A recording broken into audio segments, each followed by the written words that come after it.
పవన్ కళ్యాణ్ కొడుకు మార్క్ శంకర్ సింగపూర్లో జరిగిన అగ్ని ప్రమాదానికి గురై గాయాల పాలైన ఘటన ఎంతటి సెన్సేషనల్ టాపిక్ గా మారిందో ప్రత్యేకించి చెప్పనవసరం లేదు. దేశవ్యాప్తంగా చర్చకు దారితీసిన ఈ ఘటనపై ప్రధానమంత్రి నరేంద్ర మోడీ, సీఎం చంద్రబాబు నాయుడు, తెలంగాణ సీఎం రేవంత్ రెడ్డి, మాజీ ఆంధ్రప్రదేశ్ సీఎం జగన్మోహన్ రెడ్డి ఇలా ఎంతో మంది రాజకీయ నాయకులతో పాటు సినీ ప్రముఖులు కూడా స్పందించి మార్క్ శంకర్ త్వరగా కోలుకోవాలని ప్రార్థించారు.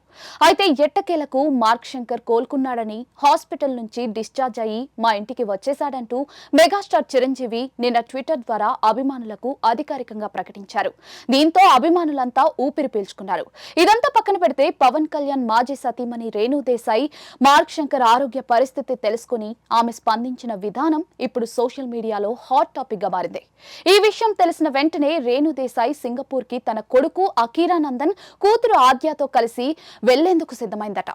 ఈ విషయం పవన్ కళ్యాణ్ కి చెప్పగా ఏం పర్వాలేదు, మేమే వచ్చేస్తున్నాం త్వరలో ఇండియాకి, మార్క్ శంకర్ ఆరోగ్య పరిస్థితి ఇప్పుడు మెరుగుపడుతుంది అని చెప్పాడట.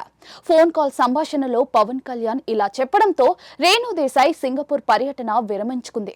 దీనిని బట్టి అర్థం చేసుకోవాల్సింది ఏమిటంటే వీళ్ళిద్దరూ వైవాహిక జీవితం నుండి విడిపోయినప్పటికీ కూడా ఒక మంచి స్నేహితుల్లాగా ఉంటున్నారు అని అర్థం చేసుకోవచ్చు. పవన్ కళ్యాణ్ సతీమణి అన్నా లెజ్నోవా కూడా అకీరానందన్ ని తన సొంత కొడుకులాగానే భావిస్తూ ఉంటుంది అనేది ఇటీవల కాలంలో ఎన్నో సందర్భాల్లో మనం చూసాం కూడా. కుంభమేళాలో కూడా అన్నా లెజ్నోవాతో పాటుగా అకీరానందన్ పుణ్యస్నానం ఆచరించిన ఫోటోలు సోషల్ మీడియాలో బాగా వైరల్ అయ్యాయి.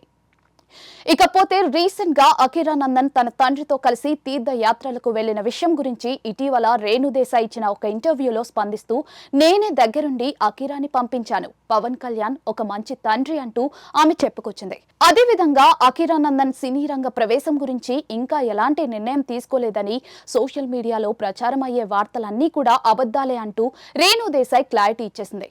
ఇదంతా పక్కన పెడితే పవన్ కళ్యాణ్ సింగపూర్ నుండి సోమవారం రోజున హైదరాబాద్ కి వస్తాడని, వచ్చిన తర్వాత హరిహర వీరమల్లు మూవీ షూటింగ్ లో పాల్గొని తనకు సంబంధించిన పనులన్నీ పూర్తి చేస్తాడని తెలుస్తోంది.